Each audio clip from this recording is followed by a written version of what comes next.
네, 안녕하십니까. 오늘은 2025년에 전면 실시되는 고교 학점제 대비해서 현 중학생들이 어떤 필수적으로 준비를 해야 되느냐에 대해서 말씀을 드리겠습니다. 저는 언주중학교의 진로진학 상담부장으로 있습니다. 그 네이버에서 제 이름을 치시면 여러 가지 SNS를 볼 수 있겠습니다. 일곱 번째 나온 제 책인데요. 특목고 자사고 자기소개서 작성법 책입니다. 자, 고교 학점제의 가장 특징 세 가지를 얘기한다면 첫 번째가 학생들이 다양한 선택을 할 수 있고요. 또 자신의 흥미와 다양한 과목 선택을 할 수 있다는 겁니다. 자기가 이제 신청을 하는 거죠. 두 번째, 자발적 학습. 자기 스스로 선택이 있기 때문에 자발적 학습. 그 대신에 뭐가 중요하죠? 거기에 따른 책임도 본인이 져야 된다 말씀드리고요. 이렇게 되게 되면 각 개인의 핵심 역량이 좀 높아집니다. 평가를 받게 되고요. 이 세 가지 장점으로 고교 학점제가 실시가 된 거고요. 그동안 2020년부터 지금까지 고교학점제를 도입을 해왔습니다. 일반계 같은 경우에 1680학교, 과학고 20개 학교, 그리고 외고 국제고 또한 76개 학교, 이렇게 특수학교도 마찬가지고요. 그렇게 해서 2025년에 이제 전면적으로 적용을 하게 되겠습니다. 자, 고교학점제를 어떻게 운영되나요? 어머니들 많이 들으셨겠지만 첫 번째 교육과정은 학교에서는 우선 학습자의 과목 선택권이 보장되는 학점 기반의 교육과정을 편성합니다. 대학교식으로 학점을 선택하는 겁니다. 두 번째 수강 신청. 학생이 학업 설계 결과와 수요 조사를 반영해서 그 학교에서 개설이 가능한 과목을 이제 확정하게 됩니다. 그렇다면 학생은 개설된 과목 중에서 원하는 과목을 선택하여서 개인 시간표가 나오게 됩니다. 그러니까 학생마다 다 시간표가 다르겠죠. 자, 수업은 개인 시간표에 따라서 수업에 참여하고요. 여기서 이수냐 미이수, 교사는 석차보다는 학생이 성취 기준에 어느 정도 도달했는가를 평가하고 학생의 이수 여부를 결정합니다. 학점 취득은 학생은 이수한 과목에 대한 학점을 이제 받게 됩니다. 대학교식으로요.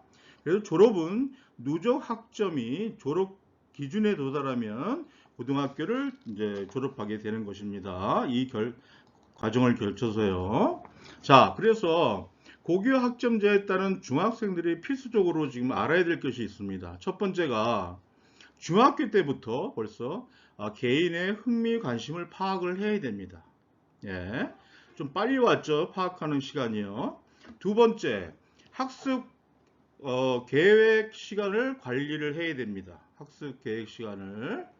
그리고 세 번째, 지식보단 창의력, 비판적 사고를 키워야 됩니다. 예. 그리고 네 번째는 제가 항상 강조하는 건데 이건 뭐 예전부터 당연히 했어야죠. 독서 토론을 참 중요합니다. 이건. 예. 이따 자세히 말씀드리겠습니다. 다섯 번째는 타인과의 협업, 공동체 의식을 키워줘야 됩니다. 중학교 때. 자, 하나씩 보면 개인의 흥미, 관심 파악하기. 이제 2025년부터 전면 시행되죠. 개인의 흥미와 능력에 맞는 그런 맞춤형 교육 선택을 하게 되는데요. 이걸 중학교 때부터 어머님들이 우리 자녀가 어떤 흥미가 있는지에 대해서 정확히 파악하셔야 됩니다. 그야말로 저희 진로 시간에 제가 수업 시간에 보면 저희 때는 중학교 때는 이제 꿈에 대해서 탐색을 하는 과정이었다면 이 고교 학점제로 인해서 어느 정도 꿈도 정해야 됩니다. 예.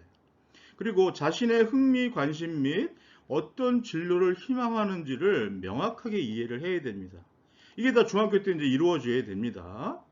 다음에 진로 직업 이렇게 위해서는 부모님들이 이런 프로그램에 많이 학생들을 참여시켜야 됩니다. 진로 직업 탐색 프로그램이나 아니면 커리어넷에 있는 흥미 검사나 여러 가지 검사 유형이 있거든요. 우리 자녀가 어떤 흥미를 갖고 있느냐를 정확히 판결을 해야 됩니다. 그렇기 때문에 이제 꿈에 대한 명확함이 고등학교가 아니라 고등학교 가기 전에 이제 정해야 된다. 이게 좀 달라진 것입니다. 다음은 학습 계획 시간 관리인데요. 자, 이제는 각 학생들이 시간표가 다 다르기 때문에 학습 계획 시간 관리를 어떻게 하느냐가 제일 중요합니다. 스스로 학습 계획을 세우고 효율적으로 이제 시간 관리하는 거를 중학교 때부터 본인들이 가르치셔야 됩니다.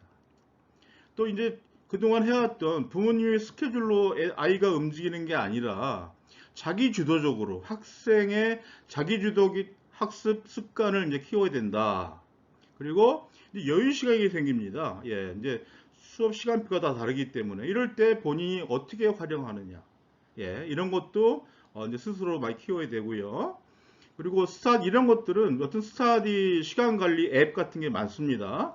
앱이나 학습 활동, 그리고 여가 시간 관리를 어떻게 할 것이냐. 그래서 이건 제가 항상 얘기하지만 이 주간 계획을 정확히 짜라. 그리고 주간 계획에 맞춰서 열심히 해보고 토요일 날, 일요일 날 내가 못한 부분이 뭐가 있느냐. 이걸 다시 한번 파악하는 게 중요합니다. 자, 고교학점제는 지식보다는 창의력, 비판적 사고를 키우는 곳이기 때문에 제일 중요한 게 창의력, 문제 해결 능력을 키워야 됩니다. 네. 그래서 다양한 학습 형태. 그래서 지금 중학교도 지금 학습 형태가 많이 달라졌죠. 저도 이제 진로 수업할 때 아이들과 핸드폰과 탭으로 수업을 하거든요. 자기 발표, 저희는 거의 다 발표를 합니다, 저는. 이런 다양한 학습 형태 프로젝트 수업, 발표, 토론, 실험 이런 것들을요 중학교 때 많이 참여할 수 있게 부모님이 도와주셔야 됩니다. 특히 1학년도 마찬가지입니다. 지금 저는 1학년 맡고 있는데 저희 학교도 1학년 학생들마다 그 재능이 있고요, 흥미가 있고 다 있습니다. 그래서 저는 진로 수업할 때 전 1학년만 하는데 거의 꿈이 무엇인가를 1년 동안 제가 거의 다 파악할 수 있도록 이제 도와주고 있습니다. 또 하나, 이건 부모님이 할 수 있죠. NI 교육이라고 해서 따로 무슨 교육받는 것도 있지만 학원에서 부모님이 직접 신문기사나 이런 거를 현실성 있게 아이들과 같이 문제 해결도 하고 또 어떤 능력도 키울 수 있고요. 그리고 사고 능력도 상당히 강화되는 게 이 NI 교육입니다. 현실 파악이 되기 때문에요. 그리고 사회적인 어떤 이슈 같은 게 많잖아요. 그 학생들도 이슈를 봄으로써 시야가 좀 많이 넓어집니다. 또 하나 제가 항상 강조하죠. 예. 독서 토론입니다. 독서 토론 학습의 중요성인데요. 이 독서는요, 진짜 어릴 때부터 돼야 되는데 안 됐으면 중학교 때부터라도 독서에 대한 사고력을 넓히기 위해서 많이 부모님이 도와주셔야 됩니다. 제가 그 앞에 제 유튜브에서 말씀드렸죠. 부모님이 책을 좀 읽으시라. 예. 부모님이 책을 읽는 분위기의 집안이 돼야 된다 하고서 강조하는데 이 독서는요 아이들의 사고력 폭도 넓어지고요 또 글쓰기나 이런 걸 통해서 엄청난 창의력이 많이 늡니다. 그렇기 때문에 독서는 중요하고요. 어떤 그 논리적 사고나 자신의 의사전달 같은 것도 다릅니다. 저도 수업하다 보면 그 발표할 때 발표하는 학생을 보면 말 어휘가 다릅니다. 이런 학생들은 책을 많이 읽은 학생이에요. 예. 또 하나, 독서를 함으로써 타인의 의견에 경청하게 됩니다. 그리고 소통 능력도 향상이 되고요. 그리고 가장 중요한 게 바로 이거죠. 문장 해석에 도움이 되었고요. 고2 가면 뭐 국어나 여러 가지 국어만 해당되는 게 아닙니다. 독서가 문제 해결 능력이나 이런 거, 그리고 문장 해석, 이런 어휘력 이런 것 때문에 학업에도 엄청 도움이 되기 때문에 독서는 정말 뭐 중요하다 말씀 다시 드리고요. 다음에 공동체 의식인데요. 자, 고등학교 가면은 팀별로 프로젝트를 줍니다. 팀별로 주고요. 여러 가지 주잖아요. 거기서 팀 프로젝트의 협업이 중요하거든요. 팀별로 점수가 나가는 겁니다. 그 속에서 자기 혼자 하겠다는 것도 안 되고, 그러니까 이런 협업할 수 있는 평소에 부모님들이 그 학교 외에도 시간이 있으면 그런 프로그램을 많이 만들어 주세요. 예. 혼자 공부만 시키는 이제 그런 때는 아닙니다. 예. 그리고 중학교 시에 다양한 그 팀별 프로젝트가 많습니다.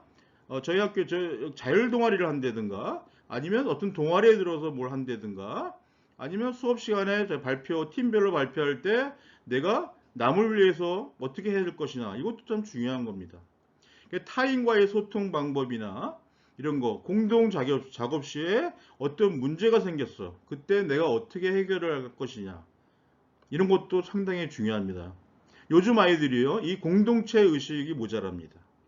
그 때문에 자기 점수 받을 것도 못 받고 그러기 때문에 이거는 부모님들이 꼭 도와주셨으면 좋겠습니다. 기회가 되면 학교 밖이라도 어떤 팀 프로젝트에 참여를 시킨다든가 이렇게 해서 많이 해주면 좋습니다. 물론 아까 말씀드린 대로 학교 동아리, 자율 동아리 좋습니다. 적극적으로 참여하고요. 이 자율 동아리는요, 본인의 꿈과 맞는 동아리를 하길 원합니다.